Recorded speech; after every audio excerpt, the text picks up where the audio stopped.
Baik, terima kasih. Mohon maaf ya sebelumnya kesalahan teknis ya. Insyaallah kita akan lanjutkan lagi materi kita.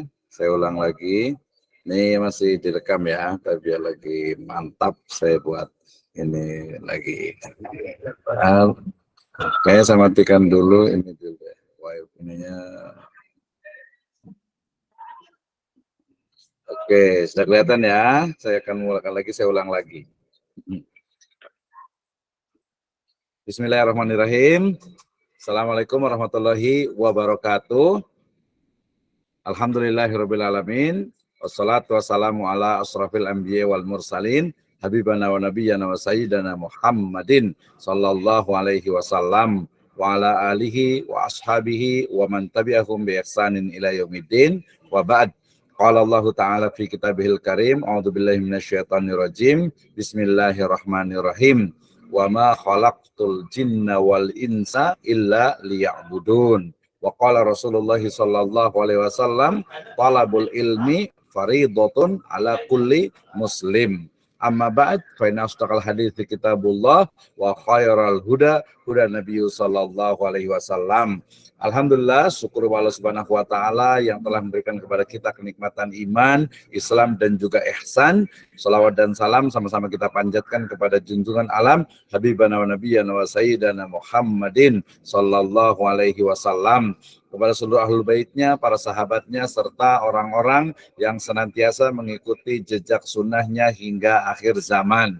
Terima kasih kepada seluruh mahasiswa di program studi Magister Pendidikan Agama Islam Sekolah Tinggi Ilmu Tarbiyah Sirajul Falah Bogor. Ya, ini adalah pertemuan yang ke-11 actually ya. Ini kita sudah sampai kepada materi yang akan kita diskusikan bersama adalah terkait dengan desain dan organisasi kurikulum ya pendidikan agama Islam. Masih bersama saya ya.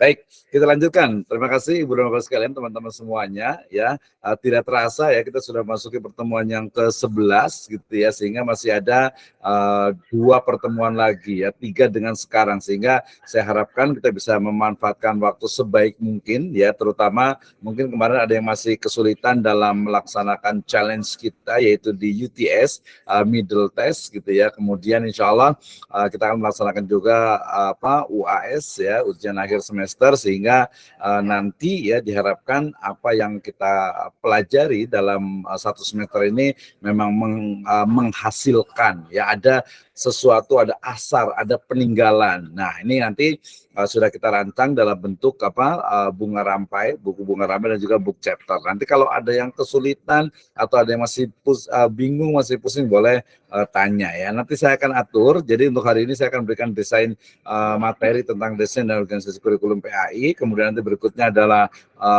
kerangka ataupun anatomi ya, struktur dari kurikulum PAI yang ada di Indonesia, sehingga nanti kita paham untuk mengembangkannya. Dan di pertemuan terakhir saya akan arrange untuk masing-masing mahasiswa bisa menyiapkan ya tadi artikelnya ya. Tidak perlu banyak-banyak, kemarin saya sebutkan itu ya 5-10 halaman gitu ya, dengan referensi ya. Nanti kita kan masing-masing harus menginikan ya, harus memberikan itu, dan itu nanti kita presentasikan di akhir, kemudian di pertemuan terakhir, kemudian setelah itu diperbaiki, dan akhir dari perbaikan itu adalah hasil dari ujian akhir semesternya. Itu ya, mudah-mudahan sepakat semuanya. Nanti kalau belum paham boleh ditanyakan ke saya anytime. Baik, saya lanjutkan ya. Hari ini kita akan bahas tentang desain dan organisasi kurikulum pendidikan agama Islam. Ya, kita awali dengan tentu saja definisi dari desain dan juga organisasi kurikulum. Ya, 2 istilah yang mesti kita pahami baik dari sisi persamaan dan juga perbedaannya, serta nanti karakter dari masing-masingnya. Oke, kita mulai dari awal. Yang pertama ya, yang disebut dengan desain. Actually desain adalah in English ya, dalam bahasa Indonesia bisa pola ataupun pattern, juga itu adalah bahasa Inggris juga, artinya adalah rancangan atau kerangka ya, mirip-mirip outline ya, kerangka ya, atau framework ya. Nah, itu juga bagian dari makna desain ya, sehingga bisa dikatakan bahwa yang namanya desain itu adalah pola dasar ya, atau kerangka dalam membuat kurikulum. Nah, berarti desain kurikulum itu berarti dia kerangka yang akan nanti diaplikasikan dalam bentuk proses pembelajaran. Itu namanya kerangka. Nah, orang yang membuat kurikulumnya, yang membuat desain kurikulumnya, biasa disebut dengan istilah desainer ya, desainer baju ya, karena mereka memang mendesain, membuat ya. Kemudian juga bisa disebut juga kurikulum worker ya, kemudian juga kurikulum designer. Kayaknya lebih tepat kita gunakan adalah kurikulum designer. Jadi seseorang atau beberapa orang atau tim yang memang menyusun dari kurikulum ya, mereka adalah para perancang kurikulum ya, dalam hal ini adalah PAI atau Pendidikan Agama Islam. Itu desain. Sedangkan yang kedua adalah organisasi ya. Jadi organisasi ini ya bentuk atau jenis kurikulum yang dikembangkan. Jadi kalau tadi desainnya itu adalah polanya ya, polanya, kerangkanya, sementara kalau organisasi itu adalah bentuknya ya, jenis dari kurikulum itu ya, sehingga ya memang tidak bisa dipisahkan antara desain dan organisasi ya. Kenapa? Karena bentuk dari organisasi kurikulum itu ya tidak lepas dari rancangan yang ada di dalam desain kurikulum yang dipilih dan juga ditetapkan. Nah, dari sini berarti kita pahami bahwa desain kurikulum itu memengaruhi ya terhadap hasil organisasi kurikulum ya, termasuk dalam hal ini adalah kurikulum pendidikan agama Islam. Nah, berarti hari ini kita belajar tentang kerangka atau pola rancangan dari kurikulum PAI plus bentuk ya dari rancangan tersebut atau dari kurikulum tersebut dalam bentuk atau dalam istilah organisasi kurikulum ya. Desain kurikulum dan organisasi kurikulum. Yang biasa di dunia pendidikan pasti paham, oh desain itu berarti kerangkanya ya, misalnya di MI, di MTS, di Alia, SD, SMP, SMA sampai ke perguruan tinggi. Jadi kalau di perguruan tinggi itu misalnya kenapa nih kok mata kuliahnya di semester 1 langsung teori dan juga pengembangan kurikulum PAI ya, karena diharapkan selepas lulus dari Magister Pendidikan Agama Islam ini, mahasiswa itu mampu untuk dia bukan hanya mendeskripsikan, bukan hanya menarasikan, tapi dia pertama memahami teori tentang kurikulum. Sudah mengetahui, sudah tahu, tidak diam, tidak ikut saja yang ada, tidak ya. Justru kita berpikir kritis ya, kemudian juga logis dan sistematis, yang itu menjadi dasar untuk mengembangkan kurikulum yang ada. Kita sudah paham kemarin kenapa kurikulum harus dikembangkan. Di kelas harusnya saya nanya nih, ada Kang Omen gitu ya, atau Teh Nopi juga nih, kita tanya nih, kayaknya udah paham semuanya kenapa kurikulum itu harus dikembangkan ya. Jelas sekali. Baik, lanjut. Itu adalah pengertian desain dan organisasi kurikulum. Selanjutnya, ya ini sangat cukup panjang terkait dengan sebenarnya juga review juga nih tentang prinsip-prinsip dalam mendesain kurikulum. Ya, kalau kemarin kan hanya prinsip kurikulumnya. Ya, kalau sekarang prinsip dalam merancang kurikulum. Nah, misalnya siapa nih di sini ya, Pak Sarif Hidayatullah misalnya ya, mau merancang tentang kurikulum, misalnya kurikulum pendidikan agama Islam ya, tetapi ada nilai plusnya, ada berbasis IT misalnya gitu ya, berbasis teknologi misalnya. Berarti kita harus rancang nih bagaimana pembelajaran PAI tetapi mahasiswa atau siswa ya, dalam hal siswa itu berarti juga mampu menguasai teknologi informasi dan komunikasi ya, mulai dari kemarin tujuannya itu seperti apa gitu ya, ada grand goals-nya, ada tujuan main goals-nya, ada tujuan utamanya, ada tujuan sekundernya gitu ya. Jadi kalau kita mau mengembangkan kurikulum PAI berbasis IT misalnya gitu ya, maka kita lakukan bagaimana mungkin materinya pasti yang paling utama, model pembelajarannya, kemudian medianya, teknologi pendidikan yang digunakan, ya sampai nanti ujungnya adalah evaluasinya. ya. Misalnya zaman sekarang mungkin tidak nih kalau dalam pembelajaran misalnya kita bicaranya ini ya SMP SMA ya, misalnya tentang fikih misalnya, tentang sholat misalnya. Wah, sholatnya itu kalau mamanya dipraktekkan kan yang manual itu berarti mungkin bisa jadi guru itu mempraktekkan sholat gitu ya, atau salah satu temannya mempraktekkan sholat, tapi dengan pendekatan atau dengan basis IT ya, bisa jadi akan membuat sesuatu yang menarik ya, sampai kepada misalnya mereka siswa itu bisa melihat dengan menggunakan virtual reality gitu ya, atau bahkan mungkin di level SMA itu sudah bisa membuat semacam semacam avatar untuk AI ya, menggunakan artificial intelligence untuk yang bisa sholat gitu ya. Ini juga sesuatu yang bukan tidak mungkin saat ini, bahkan sudah sangat biasa gitu ya. Anak-anak SD, SMP, SMA itu sudah terbiasa dengan teknologi gitu ya. Jadi itu tadi prinsip kurikulum. Kalau ini prinsip-prinsip dalam merancang atau mendesain kurikulum. Ya, yang pertama tentu saja bahwasannya prinsipnya adalah memudahkan serta menggalakkan pemilihan pengembangan tipe-tipe pengalaman belajar yang potensial ya dalam pencapaian hasil yang diharapkan sekolah. Jadi dalam hal ini sebenarnya lebih kepada penekanan pengalaman belajar ya. Nah, ini tentu saja nanti terkait dengan psikologi belajar dan juga psikologi anak ya. Nah, kita jangan ini kalau anak mungkin terlalu imajinatif ya, kecuali yang sudah biasa ngajar, yang hari ini saja kita saja nih ya.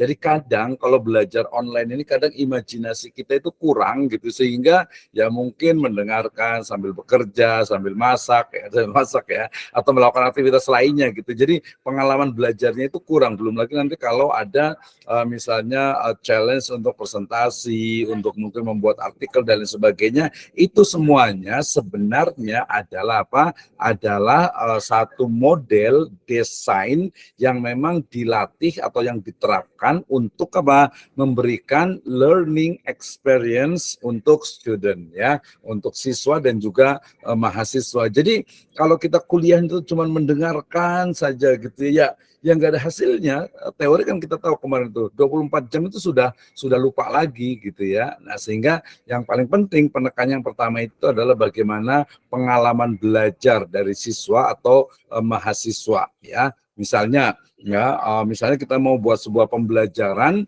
ya berbasis teknologi misalnya. Sebenarnya sih tidak mesti teknologi ya, dengan berbasis misalnya lapangan juga sangat mungkin. Misalnya kalau mamanya kita belajar tentang di PAI misalnya ya, tentang sejarah peradaban Islam misalnya, ya kan bisa dengan misalnya kalau ada uang berarti study trip ya, datang misalnya ke Banten, ke Demak, ke Cirebon, itu yang lokal dulu ya. Kalau yang internasional ya bisa ke Mekah, bisa ke Madinah, bisa ke Turki, bisa ke Spanyol dan lain sebagainya. Tapi kan itu nanti perlu biaya. Oh, bisa kita tukar dengan misalnya digital, misalnya experience misalnya, atau digital learning. Jadi mereka bukan hanya melihat, tetapi bisa merasakan seolah-olah itu misalnya mereka berada di masa keemasan Turki Utsmani. Gitu. Itu kalau yang sifatnya itu adalah sejarah. Kalau akidah akhlak misalnya, akhlak banyak sekali gitu ya. Kemudian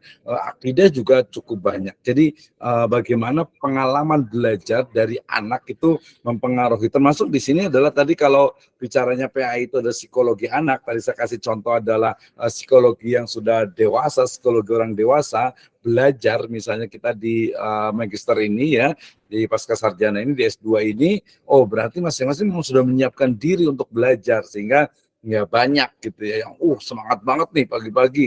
Bu Yeni biasanya nih ya paling semangat untuk belajar gitu ya. Kang Omen juga rajin juga nih belajar gitu ya. Tapi ada juga yang mungkin kalau sambil kerja gitu ya, sehingga kemudian nggak fokus. Sebenarnya agak-agak sayang sih sebenarnya ya.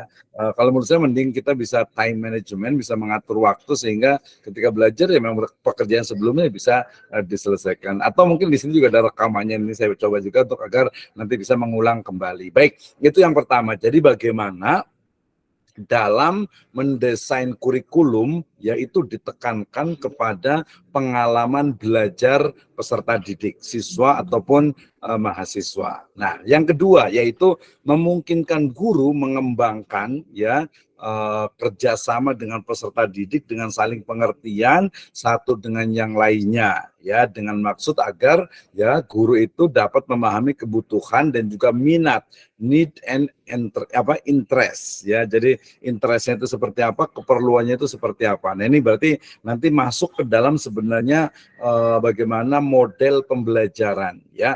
Kalau zaman sekarang kan udah nggak zaman lagi tuh, ya, jangan-jangan masih ada nih misalnya seorang guru datang ke kelas, duduk gitu ya, langsung anak-anak hari ini kita belajar misalnya fikih, silakan buka bukunya masing-masing. Wah, terlalu kaku gitu ya. Jadi ini yang bikin apa? Jadi komunikasi ikatan ya, ikatan batin lah kali gitu ya antara guru dengan siswa itu kurang. Ya apalagi kalau dari awal itu mungkin siswa itu sudah tidak minat dengan gurunya, maksudnya itu tidak kurang respect lah gitu ya. Nah kan diharapkan kalau gurunya itu disukai, senang gitu, itu akan muncul oh enak ya mengajarnya, kemudian materinya walaupun agak berat tapi jadi ringan, jadi menyenangkan. Nah ini ya ini tujuan yang kedua. Jadi prinsip yang kedua dalam mendesain kurikulum ini agar ya interaksi antara guru dengan siswa itu terjalin. Ya itu terjalin sehingga komunikasi itu akan berjalan dengan baik. Oh ini sebenarnya panjang sekali ya, banyak sekali mulai dari gurunya. Ingat, guru itu dia bukan hanya transfer of knowledge ya. Jadi guru itu bukan hanya mengajarkan. Kalau mengajarkan, hampir mungkin semua orang banyak bisa. Ada bukunya, kemudian disampaikan sudah. Tapi ternyata pembelajaran bukan hanya seperti itu ya. Bagaimana kita misalnya mengajarkan tentang adab ya, tentang etika, termasuk juga karena PAI ya, pendidikan agama Islam, otomatis ruh dari PAI itu harus ada gitu ya. Jadi ketika mengajarkan sholat misalnya gitu ya, atau mungkin memberikan penjelasan tentang puasa gitu ya, tentang zakat misalnya, itu juga harus ada ruh yang membawanya ya. Yang saya maksud ruh ini adalah bukan hanya pembelajaran yang sifatnya itu kering gitu ya. Kering itu artinya juga ya cuman sekadar kognitif atau pengetahuan saja, tidak seperti itu. Ya itu yang pertama ya. Kemudian yang kedua tadi ya prinsipnya. Yang ketiga juga guru itu juga dimungkinkan untuk menggunakan prinsip dan juga psikologi belajar dalam menyeleksi dan mengembangkan program-program belajar di sekolah gitu ya. Jadi ketiga dan juga keempat ini menyesuaikan pengalaman dan kebutuhan, serta yang kelima ini juga sebenarnya desain kurikulum yang dirancang itu hendaknya memang memperhatikan bagaimana kemampuan guru dalam menyampaikan materi tentu saja, kemudian menjiwai gitu ya dalam proses pembelajarannya, kemudian memperhatikan bagaimana need ya, kebutuhan dari siswa. Jadi selalu saya sampaikan kalau di kelas juga ini ya, ketika di kelas itu ketika kita belajar gitu ya, itu yang membutuhkan belajar itu adalah ya siswa atau mahasiswa. Ya sehingga jangan sampai guru itu menyampaikan itu terus gitu ya, atau materinya gurunya itu pintar gitu ya, tetapi justru muridnya malah nggak paham ya, tidak paham, sehingga kemudian yang saya sebut kemarin dengan student center learning itu menjadi sebuah keniscayaan, karena yang belajar itu adalah siswa atau mahasiswa ya, bukan guru atau dosennya ya. Hari ini misalnya kalau umpamanya yang kita pelajari itu hanya apa ya, hanya misalnya dosennya saya menyampaikan ya, dosennya jadi pintar paham, tapi siswanya atau mahasiswanya itu tidak memahami atau tidak mengetahui atau kurang pemahamannya dalam materi yang disampaikan ya. Nah, termasuk juga yang berikutnya adalah bagaimana ya guru itu memang memberikan tadi energi ya, bisa menggairahkan, menstimulus ya anak ya ataupun siswa agar dia itu mampu untuk belajar. Nah, yang paling penting juga adalah guru itu juga mampu untuk dalam artian itu pembelajaran yang ada di kelas ya, yang kokurikuler ataupun juga intrakurikuler ataupun ekstrakurikuler itu dia saling berkesinambungan. Jadi ada korelasi yang kuat ya, misalnya kalau di sekolah itu belajar misalnya apa, ada ininya pramuka misalnya ya, atau mungkin ekstrakurikuler yang lainnya misalnya, itu dia dia harus apa? Harus nyambung dengan apa? Dengan materi-materi ataupun mata pelajaran yang menjadi pokok dalam sekolah tersebut. Jadi ada korelasi, jangan ini kok terpisah misalnya nih ya. Dan sekarang kalau lihat alhamdulillah sih di beberapa MTS atau Alia itu sudah kelihatan. Jadi anak itu tidak bingung. Kenapa? Karena kurikulum itu kan dia desain seperangkat gitu ya. Karena seperangkat otomatis dia kan antara satu materi, satu pembelajaran dengan yang lainnya itu dia mestinya ada korelasinya dan siswa juga bisa memahaminya gitu ya. Nah, itu jadi bagaimana agar guru ya ataupun dosen juga bisa mempertimbangkan pengalaman belajar. Jadi, oh saya belajar misalnya pagi-pagi itu PAI, akidah akhlak. Kemudian berikutnya itu belajar misalnya matematika. Kemudian belajar lagi bahasa Indonesia. Kemudian nanti ada ekstrakurikuler misalnya pramuka atau mungkin ada baris berbaris atau mungkin ada misalnya seni ya, seni Islam dan sebagainya. Itu dia nyambung gitu ya. Sehingga nanti mahasiswa itu ataupun siswa itu bisa memahaminya. Oh, ternyata saya belajar, saya kuliah itu memang seperti ini yang diharapkan. Ya, sesuai dengan tentu saja tadi tujuan dari kurikulum itu. Ya, oke. Berikutnya adalah bahwa kurikulum itu dirancang untuk membantu ya dalam pembentukan karakter kepribadian ya, meliputi kelengkapan pengetahuan dasar peserta didik, kemudian ada nilai demokratis mungkin dalam konteks Indonesia, kemudian juga kristalisasi dari akar budaya yang ada di Indonesia. Ini biasanya terkait dengan ya keyakinan, kepercayaan yang itu kemudian menjadi dasar ya bagi penyusunan atau dalam merancang kurikulum itu. Nah, tentu saja desain kurikulum ini dia harus realistis gitu ya, visible ya, artinya dapat dikerjakan, dapat dilaksanakan dan juga acceptable ya, dapat diterima dengan baik oleh gurunya, oleh peserta didiknya, siswa atau mahasiswa dan juga pihak-pihak yang terlibat. Baik, ini adalah prinsip dalam desain kurikulum. Ya, jadi sebelum mendesain kurikulum kita mesti paham, kita mesti tahu tentang bagaimana prinsip yang harus dilakukan. Jangan langsung, oh saya membuat prinsip seperti ini. Misalnya tadi saya mau buat misalnya kurikulum PAI berbasis misalnya digital learning, ya. Keren sih, bagus idenya, tapi ternyata mungkin sarana prasarannya itu belum ada gitu ya. Kemudian juga siswa juga mungkin ketika masa suruh beli misalnya VR gitu ya, atau beli alat yang mungkin bisa melihat dengan 3 dimensi sebagainya, kan berat gitu. Di sekolah juga mungkin belum mau, jadi nggak bisa nih ya, artinya tidak acceptable ya, tidak belum bisa diaplikasikan dengan baik. Nah, dalam desain kurikulum, Ibu dan Bapak sekalian, teman-teman semuanya, jadi penyusunan isi materi kurikulum itu di horizontal, yang ini biasa dikenal dengan istilah scope atau ruang lingkup isi kurikulum. Jadi horizontal ya, ke kiri dan ke kanan ya, memanjang gitu ya. Itu ada kaitannya dengan ruang lingkup dari kurikulumnya. Ya, kemudian yang segi vertikal adalah yang menyangkut atau terkait dengan sequence, artinya urutan penyajian bahan yang dimulai dari hierarki belajar. Jadi mulai dari misalnya SD, SMP, SMA, MI, MTS, Alia, kemudian juga untuk yang mau belajar nih apa dulu susunannya nih. Misalnya kalau di perguruan tinggi itu tadi ya, ketika seorang mahasiswa dia nggak bisa belajar teori dan pengembangan kurikulum sebelum dia mungkin belajar tentang ya pendidikan agama Islam, kemudian kurikulum PAI, kemudian juga teori-teori awal tentang kurikulum PAI. Nah, ini karena sudah levelnya di master ya, di magister ya. Jadi dia langsung kepada teori dan juga pengembangan, karena bedanya memang sudah dipelajari, sudah tahu di S1, kemudian di S2-nya itu dikembangkan baik secara horizontal ataupun secara vertikal.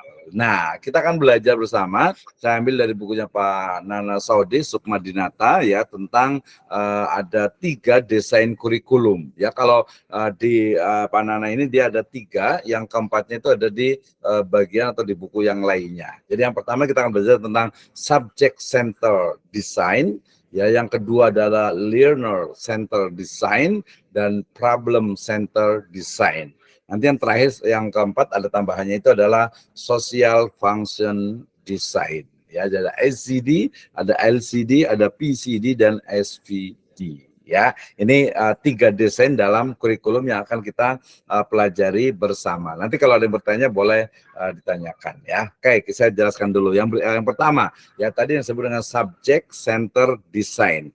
Rancangan terpusat kepada subjek, itu terjemahan bebasnya. Jadi bagaimana ya desain ini atau subject center design ini adalah kurikulum yang memang sudah lama, yang sudah berlaku dari dulu ya. Kenapa? Karena mereka lebih fokus kepada knowledge ya, pengetahuan, kemudian juga skill ataupun keterampilan dan juga values atau nilai-nilai. Ya, jadi ini subject center design ini adalah desain yang sudah cukup lama, paling populer dan ini banyak juga digunakan ya di beberapa sekolah sampai saat ini karena dia mengajarkan ya, atau memberikan pengetahuan, pengalaman ya, kemudian mengajarkan keterampilan plus di dalamnya ada values, ada nilai-nilai gitu ya, sangat populer ya.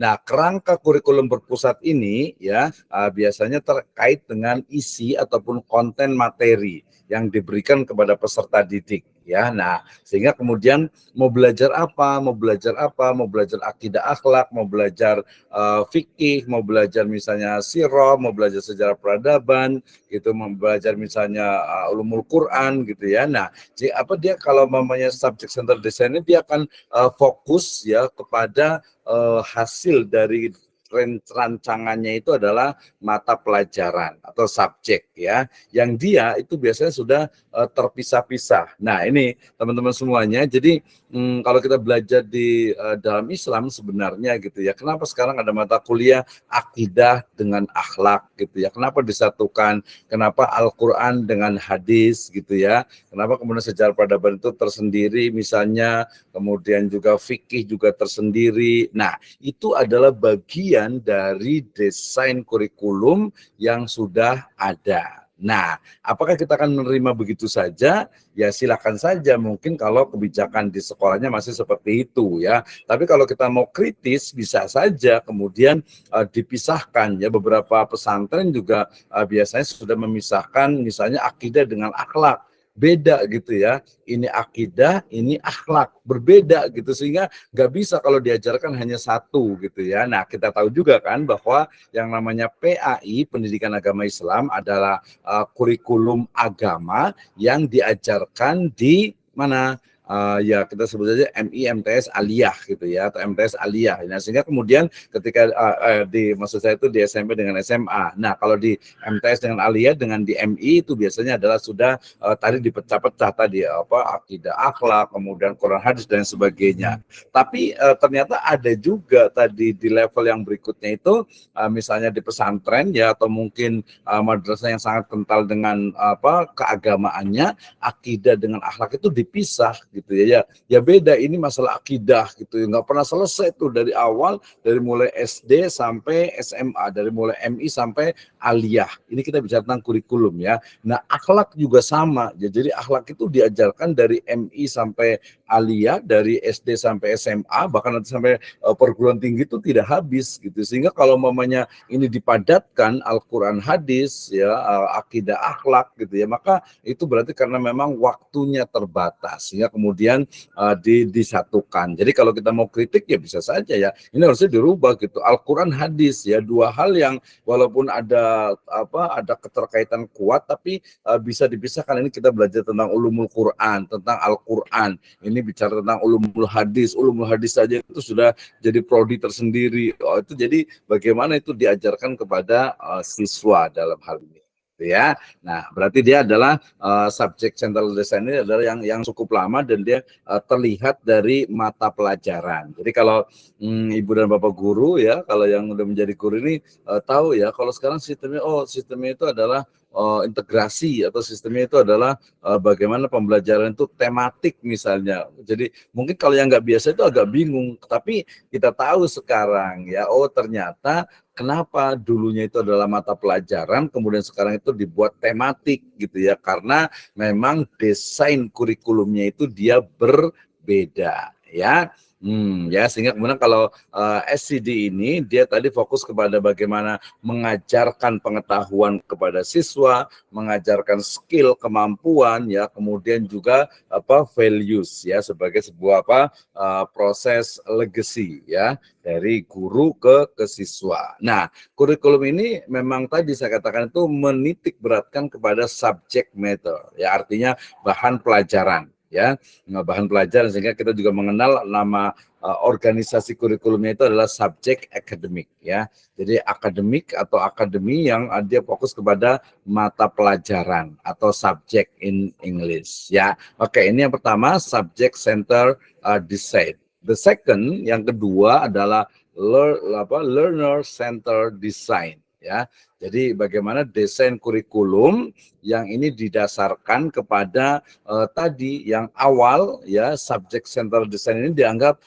terlalu menjadikan, ya, mahasiswa itu seperti objek yang hanya diajarkan saja gitu. Pokoknya kamu belajar, kamu belajar, kamu belajar gitu, ya. Tapi proses bagaimana memahamkan dia itu agar paham atau bagaimana kebutuhannya itu tidak atau kurang, lebih tepatnya, diperhatikan, sehingga kemudian muncullah teori tentang learner center design, ya, rancangan, ya, berpusat kepada pembelajar, atau kemarin yang kita sebut dengan student center learning. Kalau pembelajarannya, kalau ini karena desain kurikulum, maka learner center design, ya.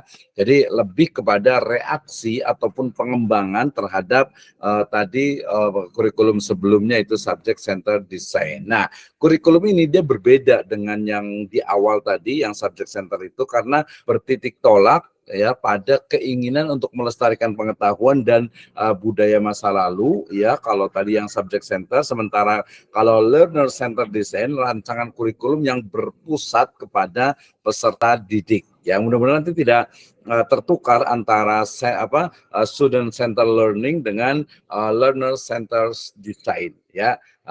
Kalau yang LCD dia adalah kurikulumnya, ya, model rancangan kurikulumnya. Kalau learningnya, kalau student center learning itu adalah pola pembelajarannya yang ada di dalam desain kurikulum itu, ya. Nah, kenapa? Kalau banyak sekali teori-teori pendidikan modern yang mereka melihat bahwasanya proses pendidikan itu, ya, pembelajaran atau in the old words itu adalah pengajaran, itu adalah bagaimana upaya mengeksploitasi potensi yang dimiliki oleh peserta didik. Sebenarnya bukan mengeksploitasi, kesannya agak sedikit negatif, mengeksplorasi gitu, ya, mengeksplorasi dari potensi yang ada pada peserta didik. Nah, nanti makanya akan berkembang sekali bagaimana model-model pembelajaran, misalnya berdasarkan golongan darah, ya, atau mungkin berdasarkan juga nanti misalnya sifat-sifat dasar dari peserta didik misalnya. Ini banyak juga dikembangkan. Jadi guru ataupun juga tadi curriculum worker, ya, curriculum designer itu mesti paham atau harus paham dengan hal ini, ya. Nah, kita tahu berarti zaman sekarang itu dengan menggunakan learner center design ini, guru itu adalah fasilitator, ya. Jadi dosen juga fasilitator sebenarnya. Tugasnya apa? Atau perannya adalah menyiapkan, ya, berbagai kemudahan, ya, bagi siswa untuk menciptakan situasi belajar mengajar yang kondusif, ya, membimbing, mengajak mereka sesuai dengan kebutuhannya dan juga didasarkan kepada minat, kebutuhan, dan tujuan belajar siswa. Jadi kalau nanti misalnya nih, ya, contoh praktisnya ketika kita mau mengajar di kelas gitu, ya, di siswa itu kita datang, kemudian kita langsung tanya gitu, ya, baik, hari ini kita mau belajar tentang misalnya akidah akhlak misalnya, tentang akidah akhlak gitu, ya, atau tentang akidah dulu gitu, ya. Nah, berarti kemudian kita akan tanya kepada siswa, kira-kira mereka paham nggak, ya, gitu, ya. Kita akan tanya kepada siswa, coba sekarang apa yang ingin kalian ketahui tentang, misalnya kita kasih topik besar gitu, ya, misalnya iman kepada malaikat misalnya gitu, ya. Coba apa yang ingin kalian ketahui, apa yang kalian sudah ketahui, apa yang kalian belum ketahui. Ya, itu contoh dari bagaimana pelaksanaan dari learner center design ya. Jadi desain kurikulum berpusat kepada pembelajar atau kepada peserta didik gitu ya. Jadi dia lebih kepada bagaimana sebenarnya kebutuhan, kemudian juga minat dan juga tujuan belajar dari siswa gitu ya. Jadi memang jadi guru itu, jadi dosen itu memang lumayan gitu ya, lumayan dalam artian itu harus bagaimana menstimulus ya, membangkitkan semangat untuk belajar. Gitu ya, kalau cuma ngikutin doang, ya seperti ini kalau cuma hanya ngikut masuk ke masuk ke Zoom, kemudian juga yang penting disetel gitu ya, sayang sekali gitu ya. Nggak ada tadi learning experience itu tidak ada pengalaman belajarnya ya, pengalaman belajarnya oh saya ikut Zoom gitu ya, oh dengar tadi Pak Misna mungkin ngomong gitu ya kemana-mana gitu ya, seperti itu.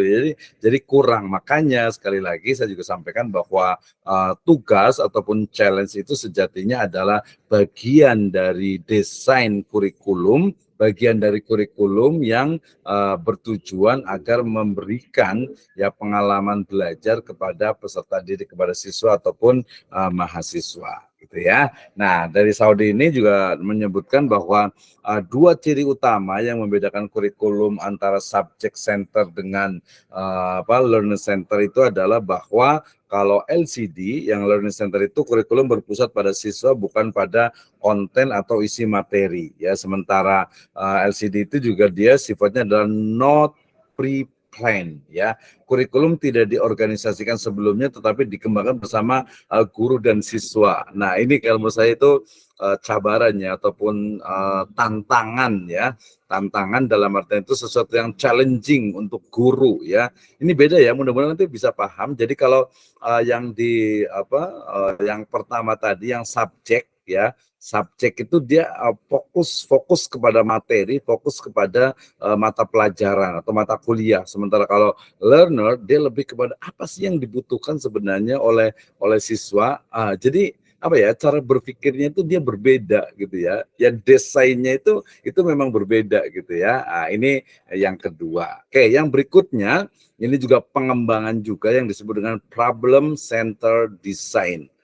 Desain yang berpusat kepada permasalahan. Jadi rancangan kurikulum yang nanti didasarkan kepada permasalahan yang dihadapi oleh siswa, oleh peserta didik. Saya ada teman di Bandung dengan size-nya ya, itu mengembangkan bagaimana kurikulum berbasis solusi ya, solutif kurikulum apa gitu ya. Jadi kurikulum yang dikembangkan itu adalah bagaimana siswa peserta didik itu bisa menyelesaikan masalah dengan caranya sendiri. Saya ingat sekali waktu saya kunjungan ke sana gitu ya, misalnya sebagai contoh ya, karena dia juga basisnya adalah sekolah alam sehingga di depan sekolahnya itu ada kolam gitu ya. Nah, jadi ini contoh praktisnya kalau berbasis pada problem center design. Jadi nanti siswa pertama guru meletakkan ikan di tengah kolam gitu ya, ikan mas lah gitu ya. Ikan mas itu diletakkan di tengah kolam. Kemudian siswa itu akan diberikan challenge, silahkan menangkap atau mengambil ikan ya yang ada di kolam itu sesuai dengan apa yang Anda pikirkan atau sesuai yang dipikirkan oleh kalian, karena anak kecil ya, oleh kalian gitu ya. Nah, itu namanya problem center design contohnya. Sehingga kemudian nanti siswa itu ada yang langsung turun ke kolam gitu ya, mau nangkep pakai tangannya sendiri gitu ya. Ada juga yang mungkin bawa kayak mangkok atau kayak tempat gitu untuk bisa menyeroknya gitu ya. Nah, ada juga yang mungkin kayaknya harus pakai pancing nih gitu kan. Ya itu karena dia langsung. Kalau di teori di kelas mungkin ya kalau dipakai interview atau wawancara atau diskusi sebenarnya bisa saja gitu. Tapi ini karena dia sekolah alam jadi langsung dia gitu ya, langsung ya udah gimana caranya? Oh, ada langsung terjun, ada yang langsung nangkep lari, ada yang ini. Jadi beda-beda orang. Itu namanya problem center design, yaitu desain kurikulum yang fokus kepada masalah dan problem manusia.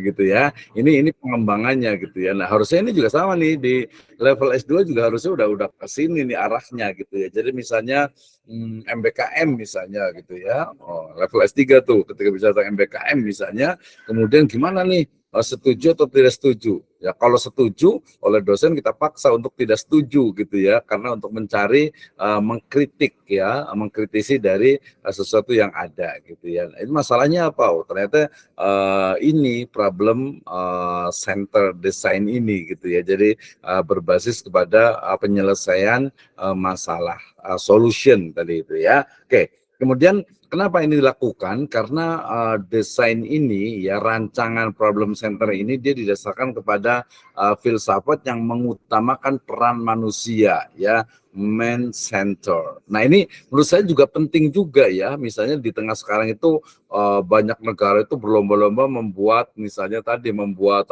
robot misalnya ya, robot walaupun sekarang ada artificial intelligence gitu ya, tetap saja beda dengan manusia gitu ya, sehingga kemudian peran manusia ini menjadi sangat penting untuk menyelesaikan masalah gitu ya, untuk menyelesaikan masalah gitu ya. Nah, ini biasanya kalau dalam kajian dalam studi misalnya ekonomi ya ataupun juga pendidikan, sebenarnya kita bisa dapatkan gitu ya dari berbagai movie, dari berbagai realitas yang ada di masyarakat. Tadi saya kasih contoh sebenarnya gini, mungkin ada nggak di sini yang pernah nonton film apa ya, yang The Guardian of Galaxy atau apa tuh ya, yang bukan yang pokoknya ada Thanos-nya lah itu ya. Nah, Thanos dengan tokoh yang super power gitu ya, yang ingin mengurangi jumlah populasi manusia gitu ya. Nah, kenapa itu muncul gitu ya? Karena menurut dia itu, pemikiran dia itu adalah bahwa manusia di dunia itu udah kebanyakan gitu ya, sehingga harus dikurangin nih gitu ya. Nah, ini saya juga kemarin lihat di YouTube juga satu tokoh gitu ya, yang dia bilang katanya dia seorang perempuan gitu ya, mungkin kayaknya aktivis namanya itu gender ya, feminisme kalau salah itu ya, atau mungkin apalah gitu ya. Jadi dia mengatakan, saya nggak mau punya anak katanya gitu. Kenapa? Kalau saya punya anak, kasihan anak saya gitu ya. Kenapa? Karena udah banyak banget manusia sekarang gitu. Nanti kalau saya punya anak saya sengsara lagi. Itu perspektif manusia ya. Tentu saja ya kita bisa, sangat mungkin kita kritik gitu, apalagi kalau dengan pendekatan ya pendidikan agama Islam. Jadi ini problem center ini dasarnya kepada man center yang menjadikan manusia itu sebagai ya peran utama ya dalam atau di semesta ini. Jadi apa nih manusia yang bisa dilakukan? Kalau menurut saya ini juga sangat cerdas ya, bagaimana jadi siswa itu bukan hanya dicekoki gitu ya, bukan hanya diajar, tapi diajak untuk berpikir. Dan alhamdulillah sih ya, problem center design ini sudah beberapa juga sudah dilakukan ya. Kemudian berarti di sini kalau dalam problem center design ini, pendidik itu mestinya dia memiliki asumsi bahwa manusia itu adalah makhluk sosial, dia mesti hidup bersama. Nah, karena hidup bersama setiap hari gitu ya, pasti akan ada masalah yang dihadapi. Nah, tugas namanya kuliah itu kan, tugas itu kan adalah bagaimana agar bisa, kemarin ingat ya, jadi kalau kita kuliah, kalau ada yang nanya lagi nih, kenapa sih kita harus kuliah? Maka jawabannya adalah bahwa ini perspektif saya ya. Jadi kuliah itu pertama adalah mahasiswa mampu mengidentifikasi masalah, itu yang pertama ya. Yang kedua adalah menggunakan ya atau memilih metode penelitian yang tepat ya. Kemudian yang ketiga adalah menganalisis permasalahan tersebut dan menggunakan tool untuk bisa menyelesaikannya. Yang keempat adalah bisa menyimpulkan dari tadi permasalahan yang ada, kemudian terakhir tentu saja memberikan solusi logis, sistematis, empiris tentu saja gitu ya. Nah, ini dari problem center design. Jadi lebih menekankan pada baik isi maupun juga perkembangan dari peserta didik Ya tadi ya tentu saja dia berbeda-beda ya antara MI, MTS, Aliyah, SD, SMP, SMA kan problemnya berbeda gitu. Tapi dia bagaimana bisa menyelesaikan. Nah, di situ peran agama juga menjadi sangat penting ya. Bagaimana ketika kemudian, misalnya kemarin saya ngajar di S1 itu sempat nanya gitu karena kebetulan di filsafat ilmu juga gitu ya, sempat nanya, coba Anda sekarang ini memiliki masalah apa gitu ya. Masalah apa yang Anda hadapi saat ini? Jawabannya kayaknya kebanyakan 2 orang saya tanya dan yang lain mengaminkan gitu ya. Jadi masalah utamanya kami adalah Pak, adalah finansial katanya gitu ya, adalah keuangan. Oh, pantas ada yang belum bayar kuliah nih gitu ya. Tapi mudah-mudahan yang kelas ini rezekinya banyak lah gitu ya, jadi bisa nyicil kuliah nih insyaallah ya. Ya gitu. Jadi masalahnya adalah finansial gitu ya, masalah keuangan, finans sama sial gitu ya. Finansial keuangan. Oke, karena Anda adalah kuliah berarti Anda harus paham pertama, identifikasi masalahnya dulu. Masalahnya apa? Oh, masalahnya adalah uangnya kurang. Uangnya kurang ini kalau kebetulan saya juga punya training pelatihan untuk nanti boleh saya share juga nanti di grup yang ini jadi Islamic ya. Jadi bagaimana mengelola keuangan keluarga ya atau lebih tepatnya bagaimana mengelola harta keluarga, uang lah ya, kita spesifikkan ke uang. Jadi bagaimana kita sebenarnya mengelola uang gitu ya. Jadi bisa jadi sebenarnya pendapatan kita itu cukup gitu mungkin, tapi mengelolanya ya mungkin nanti kalau biasanya kalau ada ini saya itu kalau pas habis gajian makan mungkin di misil, mungkin makan di gacoan atau mungkin makan di McD gitu ya, atau mungkin makan di restoran lah yang agak enak gitu ya. Nanti akhir bulan tinggal sisa makan mie instan doang gitu ya. Itu karena kurang bisa mengelola, mengatur uang gitu ya. Mengatur uangnya, jadi harus diatur nih bagaimana nih. Kalau tanya, Pak dosen gimana nih bisa ngatur uang? Insya Allah gitu ya. Saya coba untuk bagaimana mengelola uang dengan bijak, dengan baik. Jadi kadang itu bukan hanya karena kurang, tetapi cara mengelolanya ya. Plus kalau kita dalam Islamic perspektif itu adalah keberkahan dari uang itu sendiri. Ini menurut saya menjadi penting sehingga nanti pembelajaran agama itu ya nggak bisa dipisahkan lah, nggak bisa dipisahkan dari semua kurikulum gitu ya. Termasuk juga ya namanya juga PAI jelas gitu ya. Makanya mungkin nanti ada istilah itu apa ya? Ada istilah itu bagaimana mem-PAI-kan PAI gitu ya. Kalau di ekonomi itu biasanya mensyariahkan bank syariah gitu. Jadi ini mem-PAI-kan PAI gitu ya. Jadi bagaimana agar PAI ini pendidikan agama Islam itu tidak kehilangan ruhnya. Ya ruhnya adalah keyakinan, kepercayaan dan juga akidah ya. Oke ya, ini adalah yang ketiga problem center design. Oke. Nah, kemudian yang berikutnya adalah social function design ya. Ini adalah salah satu dari ininya gitu ya. Ya ini adalah salah satu dari ya maaf dari gitu. Ini adalah social function design ya, di mana desain kurikulum yang menekankan pada fungsi-fungsi dan juga peranan individu dalam sebuah masyarakat. Ini juga menjadi penting sebagai sebuah teori ya, bahwa kita hidup itu di tengah masyarakat, sehingga ya mau tidak mau seorang siswa itu juga harus dilatih gitu ya. Dia sebagai anak, dia sebagai teman, dia sebagai mungkin nanti menjadi orang tua gitu, itu dilatih. Nah, desain ini ya, ini sebenarnya penyempurnaan dari problem center design yang tadi kalau problem itu dia hanya fokus kepada permasalahannya kemudian solusinya ya, tetapi kalau menjadi social function design ini menekankan kepada peran anggota masyarakat dalam menjalankan fungsi sosial untuk mencapai sebuah permasalahan. Nah, ini juga sama juga ya, bagaimana misalnya seorang anak itu tadi adalah adalah anggota keluarga. Ya berarti dia harus paham, dia itu adalah anggota keluarga, berarti dia harus hormat kepada orang tuanya, ya menghormati yang lebih tua gitu ya. Atau mungkin dia juga sebagai kakak, berarti dia itu harus mengayomi adik-adiknya gitu ya. Kemudian sebagai teman berarti bagaimana sebenarnya fungsi dari seorang teman, seorang sahabat gitu. Jadi sangat banyak sekali, dan Anda, you are the master gitu ya. Anda sebagai seorang master itu juga harus punya ide dan gagasan gagasan ya dalam sebuah kurikulum gitu ya, dalam sebuah kurikulum, dalam sebuah desain rancangan kurikulum, baik itu sekarang itu PAI ataupun mungkin yang lainnya. Itu kenapa ilmu pengetahuan dan masyarakat itu bisa berkembang karena adanya ya orang-orang yang memang memiliki komitmen untuk mengembangkan ya ilmu pengetahuan baik melalui kurikulum ataupun dalam proses pembelajarannya. Oke, itu adalah tadi yang disebut dengan desain kurikulum. Next yang berikutnya ya adalah organisasi kurikulum. Ya tadi saya sudah sampaikan bahwa bagaimana bentuk dari kurikulum itu ya dia adalah apa?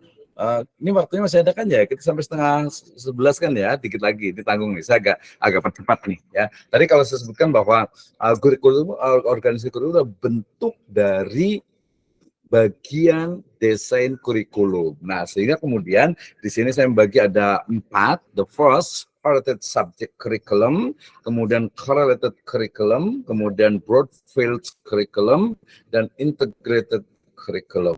Ya, ada 4 nih yang kita pahami dari yang gampangnya itu bentuk lah ya, bentuk kurikulum ya. Tadi desainnya kan menyeluruh, kalau ini lebih kepada bentuknya. Yang pertama adalah separated. Ya, separated itu berarti memisahkan subjek kurikulum ya.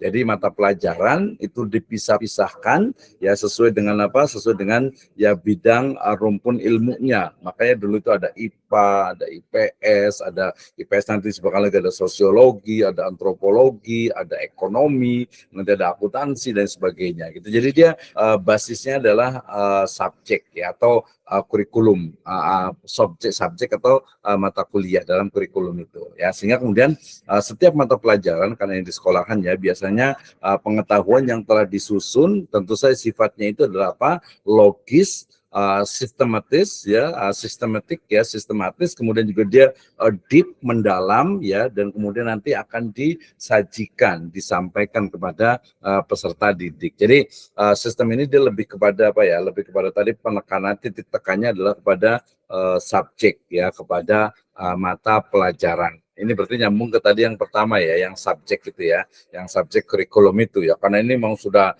sangat lama sekali gitu ya. Jadi makan mungkin kalau di beberapa buku itu ya sudah ada sejak zaman Yunani dan Romawi ya, di mana belajar ini ya, hari ini belajar retorika, belajar gramatika, belajar logika gitu ya. Nah, nanti kemudian dia akan disusun, oh ini kayaknya sama nih ininya dalam bentuk, kalau di masalah itu ada trivium, dengan satu lagi adalah quadrivium gitu ya. Jadi dia untuk memisahkan ya, untuk memisahkan, sehingga kita kenal ada the 7 liberal arts gitu ya.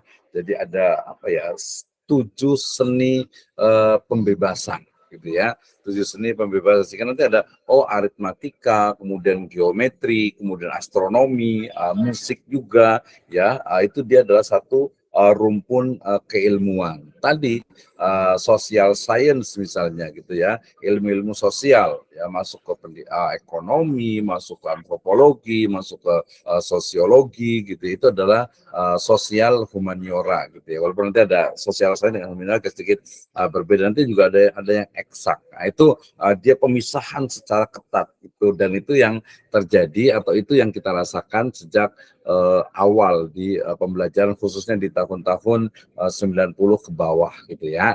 Jadi separated subject curriculum ya, jadi dia memisahkan dan fokus kepada apa, textbooknya ya. Ruang lingkupnya juga nanti akan ditentukan oleh para expert ya.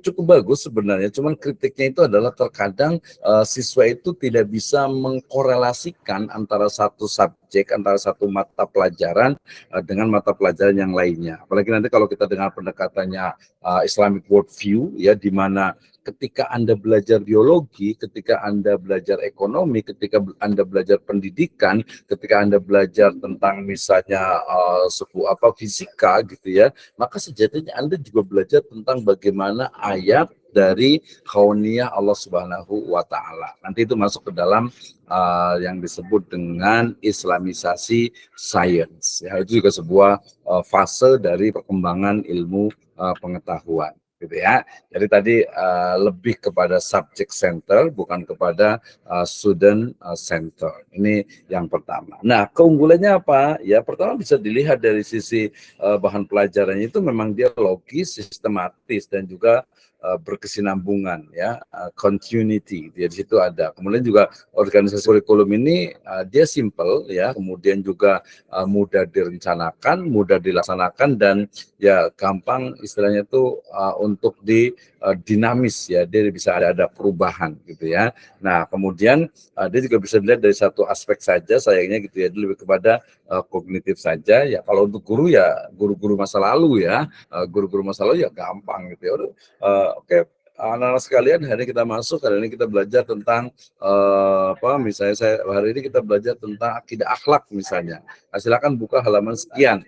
Udah selesai gitu ya, nggak sulit gitu. Beda dengan tadi kalau yang ke student center ataupun problem based learning ya. Nah, kelemahannya kita bicara tentang kelemahannya yaitu kurikulum ini dia biasanya tadi memberikan mata pelajaran yang tidak berhubungan tadi antara yang satu dengan yang lainnya. Ya, jadi tadi mungkin ini salah satu sebab juga ada muncul sekulerisme gitu ya, sekulerisme yang memisahkan antara agama dengan politik, agama dengan sains, agama dengan masalah-masalah ilmu pengetahuan dan yang lainnya. Nah, kemudian juga kekurangannya, kelemahannya juga dia lebih memperhatikan masalah yang hadapi secara faktual dalam kehidupan sehari-hari. Jadi dia kurang memperhatikan. Ya, misalnya anak itu apa sih, siswa itu apa sih yang menjadi masalah sekarang ini gitu. Jadi ya mungkin bahasa agak sedikit ini tuh dicepokin terus gitu ya, tanpa mereka maunya itu apa sih sebenarnya gitu ya. Oke, baik, waktunya kita masih ada di sebenarnya nih, lebih 11 gitu ya. Ini kelemahan singkat lah ya, masih 5 menit lagi lah ya. Ini correlated curriculum, nanti saya sharekan ininya, datanya filenya ya, kemudian juga iya masih kan? Sampai saya 11. Iya, tenang aja. Siap ya. Iya, jam 9 saya mulai. Baik, tadi yang disebut dengan supported subject curriculum, ya ada kelemahannya. Nah, yang berikutnya ada correlated curriculum.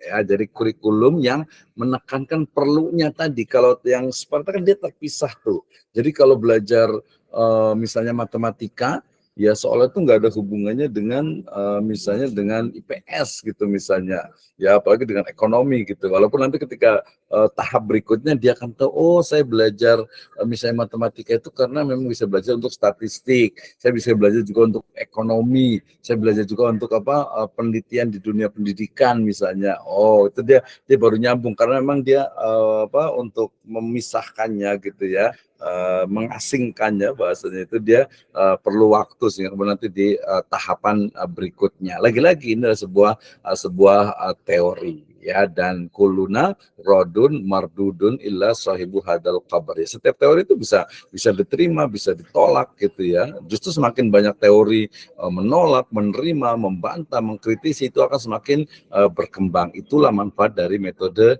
ilmiah. Correlated curriculum ya, jadi dia menyambungkan, mengorelasikan antara satu subjek, antara satu mata pelajaran, antara satu mata kuliah dengan mata kuliah dengan mata pelajaran yang lainnya. Walaupun sebenarnya kita ngomongin tentang mata pelajaran ya, tapi nggak apa-apa lah mata kuliah juga ya. Jadi biar nanti bisa nyambung juga. Nah, ini ada beberapa jenis korelasi, ada korelasi faktual, ada korelasi deskriptif, ada korelasi normatif. Ya, jadi di sana ada moral sosial yang juga menjadi bagian dari proses korelasi dalam setiap pembelajaran, gitu ya. Jadi situ harus ada. Nah, ini saya ambil satu juga dari teman ini di Sumatera Selatan sana, ya di UIN Raden Fatah Palembang. Ya, jadi beliau mengatakan dalam bukunya itu bahwa ada 3 tipe korelasi. Yang pertama adalah korelasi opsional atau insidental, ya, di mana ketika bicara tentang misalnya pelajaran sejarah misalnya ya, itu bisa dikaitkan dengan pembelajaran tentang geografis dan juga tumbuh-tumbuhan. Jadi dia sifatnya itu hanya insidental ya, jadi tidak menyeluruh gitu. Ada juga korelasi etis gitu ya. Misalnya ketika belajar tentang pendidikan agama gitu ya, kemudian di sana juga dibahas ya otomatis kan dalam misalnya menghormati orang tua, menghormati tamu, menghormati tetangga, kawan ya dan lain sebagainya. Otomatis kan dia ada norma atau etika ya. Nah, ada juga korelasi yang sistematis gitu ya. Ya, korelasi ini biasanya memang sudah direncanakan, diplan oleh guru sebagai pelaksana kurikulum itu. Ya, misalnya ketika bicara tentang tentang pertanian misalnya bercocok tanam gitu, pasti di sana dibahas tuh dalam geografi, ilmu tumbuh-tumbuhan sampai kepada mungkin hal-hal yang sifatnya itu lokal yang ada di situ gitu ya. Ini beberapa jenis korelasi. Nah, kemudian ada terakhir itu broad field curriculum ya.